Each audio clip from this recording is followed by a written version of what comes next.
Namaste everyone. My name is Sirisha. Have you ever wondered why we needed Bhagavad Gita when we already have Vedas? As we all know, Vedas is the sacred source of Hindu wisdom.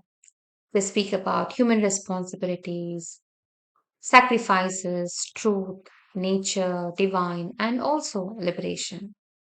So, what was missing in the Vedas that we needed? Bhagavad Gita. Nothing really. But what's missing was the human understanding of the Vedas. Let me give you a simple example. My mother tongue is Telugu, and that's the language I speak at home. Now, if you give me a classical Telugu book to read, I may not only struggle to read, but also struggle to understand the essence of the book. Similarly, we may speak English every day at home, but if you pick up Shakespeare's book or a very old English book, then we may struggle to read and understand it.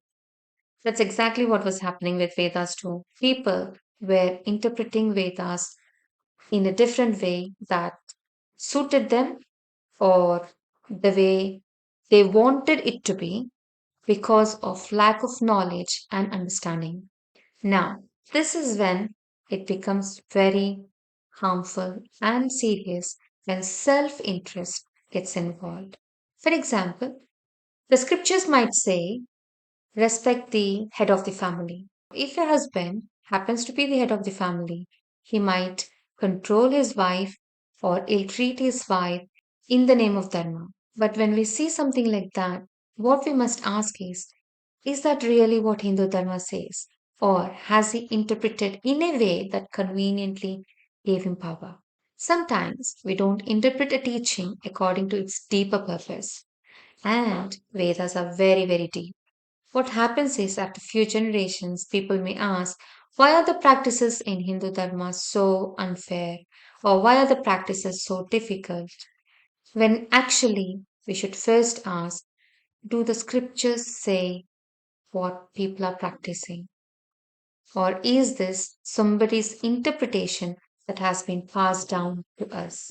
The wisdom has always been there in Vedas. It's the people who misunderstood it. So, when we talk about Bhagavad Gita, Krishna didn't create a completely new philosophy.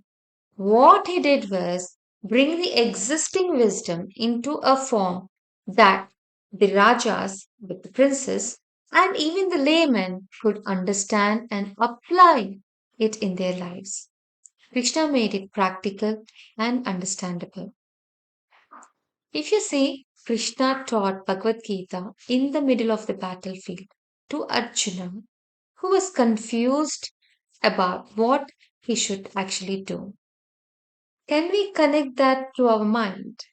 A mind that can be considered a battlefield where we are constantly fighting between dharma and our desires. These are our everyday battles with our own principles, family, neighbors, at work. Aren't we constantly trying to decide what is right? What do we want? What do we actually do? So, coming back to the first question, why did we need Bhagavad Gita when we already have Vedas? Remember, as we discussed, the wisdom has always been there in Vedas. But we needed Bhagavad Gita because we needed that wisdom to be understood in a simpler, practical way and applied to our everyday battles. If you understand Bhagavad Gita in the right way, you will find answers to your questions. Hope you enjoyed this video.